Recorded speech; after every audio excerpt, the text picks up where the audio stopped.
दोस्तों सुजलॉन एनर्जी की बात करें तो स्टॉक के अंदर आज भी काफ़ी बड़ी गिरावट देखने को मिली है। सुजलॉन का शेयर जिसने 50 के लेवल को तोड़ दिया है, एक मजबूत सपोर्ट टूटा है जिसकी वजह से यहाँ पे दबाव की स्थिति बन गई है। लेकिन इसके बीच में जो बड़ी अपडेट निकल के आ रही है, जो लेटेस्ट शेयर होल्डिंग पैटर्न निकल कर आया है, वो बहुत ज़्यादा चौंकाने वाला है। एफआईआई ने बहुत ज़बरदस्त खरीदारी की है, यानी इस गिरावट का पूरा फायदा एफआईआई उठा रहे। लेकिन इंडिया के जो फंड हाउस है, अब उन्होंने यहाँ पे बिकवाली शुरू कर दी है, उनकी होल्डिंग यहाँ पे ट्रिम हुई है। यहाँ तक कि मोतीलाल ओसवाल ने भी बिकवाली की है। तो क्या है इसका सिग्नल, समझने की कोशिश करेंगे। क्या यहाँ से तेजी बननी शुरू होगी या फिर गिरावट और भी बाकी है। सुजलॉन जो पिछले साल भर में बहुत ज़्यादा कमज़ोर साबित हुआ, ये वही स्टॉक है जिसने पिछले 2-3 सालों में लोगों को बहुत बेहतर रिटर्न दिया। कोविड काल के बाद में जो स्टॉक 1-2 रुपये के आसपास था, वो 86 तक चला गया, लेकिन वही स्टॉक इस समय 50 के नीचे है। क्या है आगे की संभावना, समझेंगे इस वीडियो के माध्यम से। लेकिन फ्रेंड्स, उससे पहले अगर आप पहली बार हमारे चैनल पे आए तो चैनल को सब्सक्राइब कर दीजिए, एक बेल आइकॉन दबा दीजिए ताकि जब भी नया वीडियो बने पहला नोटिफिकेशन आपको मिले। वीडियो पसंद आए तो लाइक से जरूर कीजिए। चलो फ्रेंड्स, वीडियो स्टार्ट करते हैं। मैं हूँ आपका दोस्त एसबी दवे और हमारे अपने चैनल ऑनलाइन कमाई में आपका बहुत बहुत स्वागत है। तो सबसे पहले सुजलॉन एनर्जी के कारोबार की बात करें तो आप देखिए 48.45 पर आज क्लोजिंग देखने को मिली, जहाँ पे 1.14% की गिरावट हो गई। तो यहाँ पे स्टॉक लगातार कमजोर बना हुआ है। तो यहाँ पे आप देखिए कि शुरुआत तो बिल्कुल फ्लैट हुई थी 49.02 के आसपास और क्लोजिंग भी 49.01 के आसपास थी परसों। इंट्राडे में 49.36 का हाई भी बना, लेकिन सपोर्ट नहीं मिल पाए खरीदारों का, जिसकी वजह से बिकवाली का दबाव शुरू हुआ और ये 48.15 पर आ गया। तो काफ़ी ज़्यादा स्थिति दबाव की बनी हुई है। अब ये अपने 52 वीक के लो के आसपास पहुंच चुका है, क्योंकि जो 46.15 का ही इसका 52 वीक का लो है।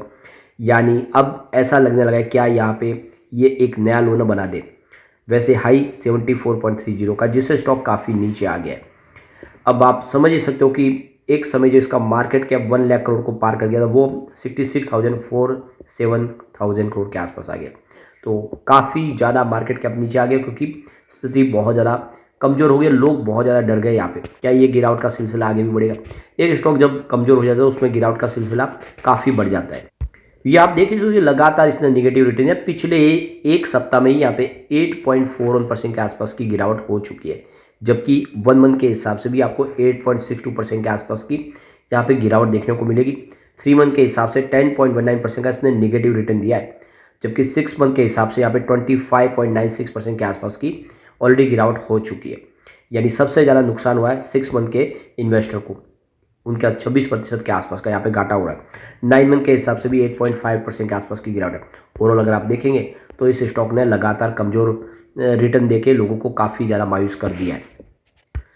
अब जो बड़ी अपडेट निकल के आया, लेटेस्ट जो शेयर होल्डिंग पैटर्न निकल कर आया, उसमें ये बात समझ में आ रही है कि एफआईआई ने हिस्सेदारी अपनी बढ़ानी शुरू कर दी है। इस गिरावट का पूरा फायदा उठाते हुए एफआई ने यहाँ पे अपनी हिस्सेदारी 23.73% तक पहुंचा दी है। यानी दिसंबर क्वार्टर में जो विदेशी निवेशक है उन्होंने यहाँ पे बहुत सारी खरीदारी की है, वो इस समय सुजलॉन पे भरोसा कर रहे हैं। तो यहाँ पे आप देख ही सकते हो फॉरेन इंस्टीट्यूशनल जो इन्वेस्टर है एफआईआई, उनका जो निवेश बढ़ चुका है। तो सितंबर में आप देखिए 22.70% की उनकी होल्डिंग थी, जो दिसंबर क्वार्टर में 23.73% तक पहुंच गई। यानी लगभग 1% की स्टेक एफआई ने अपनी बढ़ा दी है इस क्वार्टर के दरमियान। यानी जैसे स्टॉक नीचे आया उन्होंने इसको लपकना शुरू कर दिया, यहाँ से खरीदारी बढ़ने लगी। तो ये देख सकते हो कि अब जो डोमेस्टिक इन्वेस्टर इतना भरोसा करने लगे, लेकिन जो ग्लोबल इन्वेस्टर है वो इस समय जम के खरीदारी शुरू कर चुके हैं। तो एफआईआई की जो खरीदारी होती है वो रिसर्च बेस्ड होती है, वो लॉन्ग टर्म का इन्वेस्टमेंट की स्ट्रेटेजी अपनी बनाते हैं। उनके पास एक मजबूत टीम होती है जो रिसर्च करती है।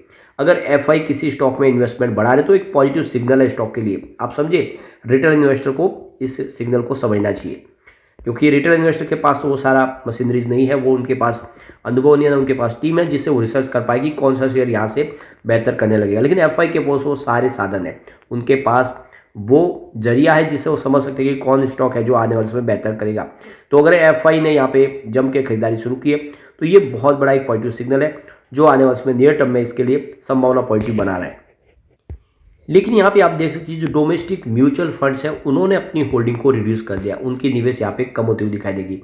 तो ये सेकंड क्वार्टर है जब इंडिया के जो म्यूचुअल फंड्स है उन्होंने अपनी होल्डिंग को ट्रिम किया है, जो 4.82% पर आ गई है।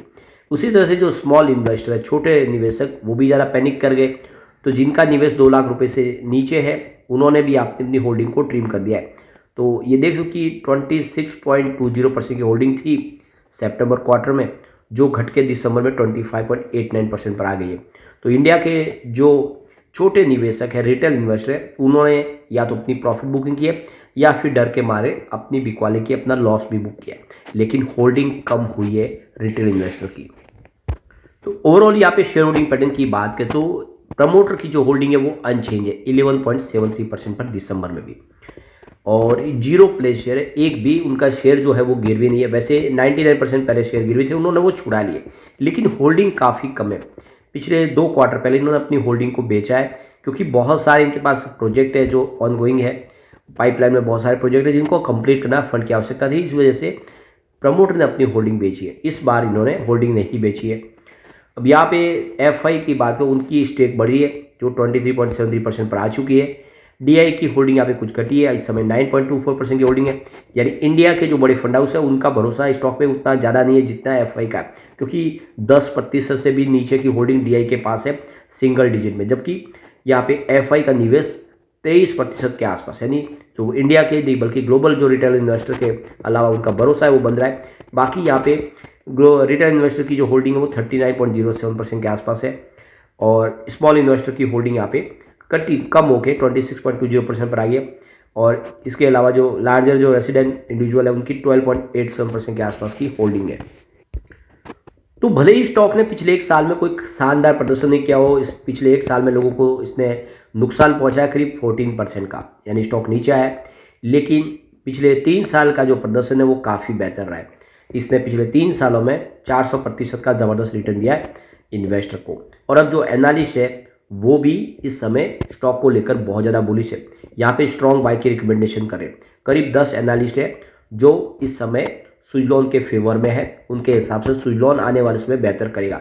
भले इस समय स्टॉक काफ़ी कमजोर हो, लेकिन इसके फ्यूचर बहुत ब्राइट दिखाई दे रहा है। इसके फ्यूचर के अंदर वो संभावना है कि यह आने वाले समय बेहतर करेगा, क्योंकि कंपनी के कामकाज की कोई कमी नहीं है, बहुत सारे प्रोजेक्ट है, गवर्नमेंट टेंडर भी कंपनी को मिल रहे हैं। ऐसे में आने वाले समय यहाँ से स्थिति बदलेगी, ये एनालिस्टों को लगता है। वैसे मोतीलाल ओसवाल ने भी अपनी होल्डिंग को ट्रिम कर दिया है। तो मोतीलाल ओसवाल के जो मल्टी कैप फंड है उनकी होल्डिंग अगर आप देखें सितंबर में 1.02% के आसपास थी, और इसीलिए वो शेयर होल्डिंग पैटर्न में शो हो रहा था, लेकिन अब उनका नाम यहाँ पे नहीं दिखाई दे रहा है। इसका मतलब उनकी जो होल्डिंग है वो 1% से नीचे आ गई है। तो मोतीलाल ओसवाल ने भी अपनी होल्डिंग को ट्रिम कर दिया है। तो म्यूचुअल फंड की होल्डिंग 9 बेसिस पॉइंट कम हो चुका है, यानी 4.82% पर आ गई है, जो पिछले 1 क्वार्टर पहले यानी Q2 में 4.91% के आसपास थी। लेकिन इसमें एक अच्छी बात ये निकल के आ रही है कि जो म्यूचुअल फंड की संख्या बढ़ चुकी है, पहले 32 थे जो बढ़ के 34 हो चुके हैं। तो कुछ नए म्यूचुअल फंड ने यहाँ पे एंट्री कर ली है। अब यहाँ पे सुजलॉन एनर्जी के रिजल्ट को लेकर जेएम फाइनेंशियल का कहना है कि कंपनी का जो रेवेन्यू है उसमें 34% की अर्न बेसिस पे ग्रोथ देखने को मिल सकती है। तो कंपनी ने बहुत सारे प्रोजेक्ट कंप्लीट किए, काफ़ी अच्छी ऑर्डर बुक है, तो इस वजह से इस बार कंपनी का जो रेवेन्यू बढ़ सकता है। और प्रॉफिट आफ्टर टैक्स की बात की, यहाँ पे भी ईयर ऑन बेसिस पे 40% की जंप देखने को मिल सकती है। तो ये देख सकते हो कि दिसंबर क्वार्टर में कंपनी का रेवेन्यू प्रॉफिट दोनों ही बढ़ेगा, ये जेएम फाइनेंशियल के हिसाब से इन्होंने एक अंदाज़ा लगाया। तो ये देख सकते हो कि कंपनी ने यहाँ पे 570 मेगावाट के जो प्रोजेक्ट है वो डिस्पैच कर दिए हैं, और यहाँ पे कंपनी का जो एबिटा जो ऑपरेटिंग लीवरेज है वो बाय की रेटिंग दिखा रहा है। तो देख सकते हो कि यहाँ पे स्थिति पॉजिटिव दिखाई दे रही है सुजलॉन को लेकर, और जेएम फाइनेंशियल काफ़ी ज़्यादा बुलिश है। अगर आप इसकी पेयर कंपनी से अगर आप तुलना भी करेंगे तो आपको समझ में आएगा कि ये स्टॉक वाकई में बहुत सस्ता है। हेवल्स इंडिया देख सकते हो इस लिस्ट में, जिसका 60.65 का पी रेशियो है। फिर सीजी पावर इंडस्ट्रीज़ की बात करें सोल्यूशन 79.46 का पी रेशियो है। वारी एनर्जीज का 25.57 का पी रेशियो है। हिटाची एनर्जी का 100 का पी रेशियो है। इसके अलावा जी वेरोना एंड टी का 72.97 का पी रेशियो है। सुजलॉन का यहाँ पे 22.08 का पी रेशियो है। अपार इंडस्ट्रीज 31.94 का पी रेशियो है, जबकि आइनॉक्स विंड का 33.70 का पी रेशियो है। सच्चिदानंद इलेक्ट्रिक इंफ्रा का 57 का पी रेशियो है, वी गार्ड का 53 का पी रेशियो। आप इस लिस्ट को पूरा समझ सकते हो। सबसे कम पी रेशियो किसी का, तो वो सुजलॉन का है। इसका मतलब सुजलॉन में यहाँ से आगे की संभावना पॉजिटिव बन सकती है। लेकिन फ्रेंड्स, कोई भी इन्वेस्टमेंट करने से पहले अपने फाइनेंशियल एडवाइजर से एडवाइस ले ले या अपना खुद का रिसर्च करें, क्योंकि मैंने वीडियो आपके एजुकेशनल पर्पज के लिए ही बनाया। वीडियो पसंद आए तो लाइक से जरूर कीजिए और चैनल को सब्सक्राइब कर दीजिए। Thank you friends.